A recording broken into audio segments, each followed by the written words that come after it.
This is the Nikon Z8 and I'm very excited because in this video you're going to join me as I take it out for its very first landscape photography shoot. Welcome to Dartmoor.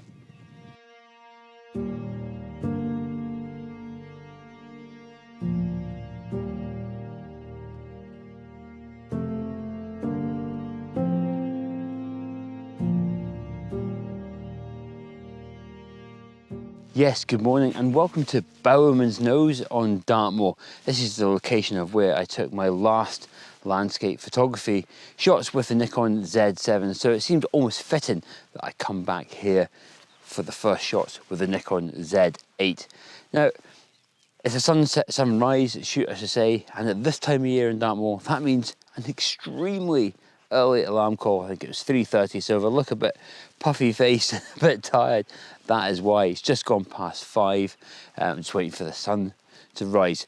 So this is just going to be a 5-minute photo adventure. So if you're new to the channel, this is just a short video that you can enjoy while having a cup of coffee. So I'm not going to go into any sort of detail really about the Z8. I'll maybe share some of the experiences of the camera as I try it out really for the first time. But more, it's just about taking you along on a photographic adventure.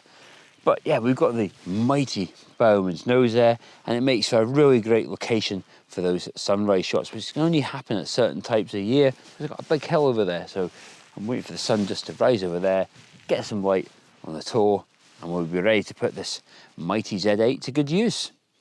Right, I'm just setting up for my first shot. A couple of things I forgot to mention.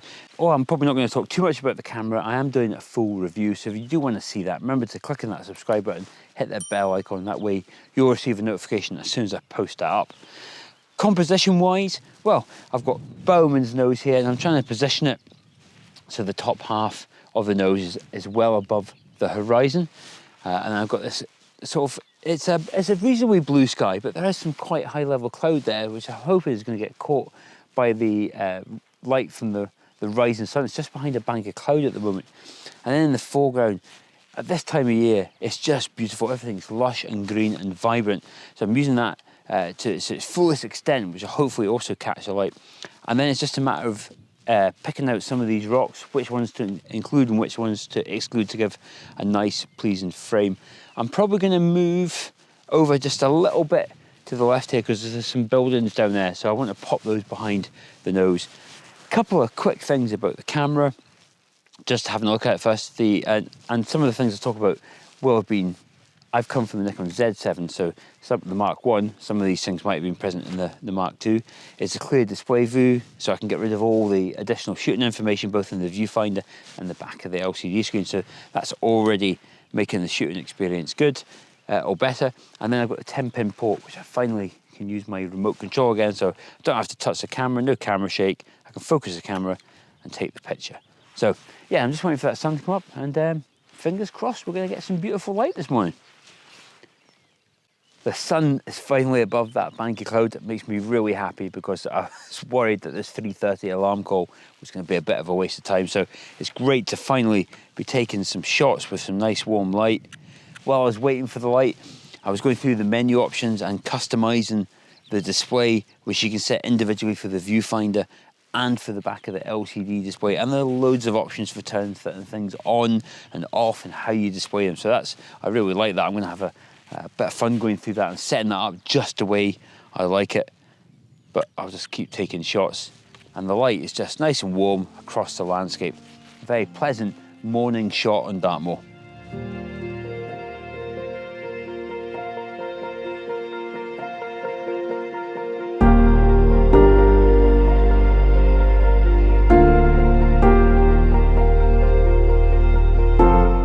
So I've moved down just a little bit from where I was because I'm going for a vertical shot. Now, the nice thing about the Z8, I'm not sure if this was in the Z7 too, but I didn't have that camera. So obviously when I turn the camera in a vertical orientation, the display information rotates with it. And I know these are all small things, but they just make the process of capturing pictures a bit more enjoyable and a bit easier. But again, got the vertical orientation, but I've got more of the foreground in this time because, like I say, the colours at this time of year are fantastic. I've got some bracken there and some grasses gently blowing in the wind. got the light from the sun. It's just a beautiful scene. We've even got a bit of cloud, proper cloud appearing in the sky, but it's just nice and kind of pastel colours in the sky there. Just brilliant. Just taking the pictures, again, not having to touch the camera. It's really good. I'm enjoying myself. This is good. Well worth getting up at 3:30 for.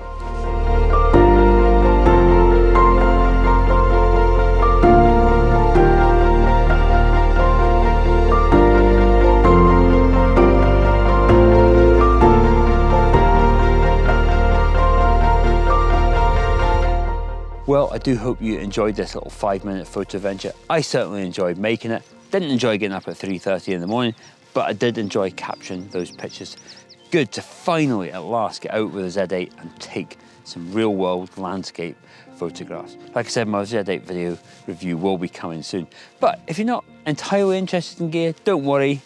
I do lots of other videos, not just gear videos. I'm out in the landscape taking pictures, and I love sharing my adventures. So I'm going to pop up on the screen in a second some other videos from my landscape photography adventures. So if you've got some time, do check that out. But if you have enjoyed this video, leave me a comment. I do genuinely love reading and replying to everyone's comments. And if you want to help the channel out, remember to hit that like button, give the video a share, and of course, click on that subscribe button. But until the next video, I'll see you then.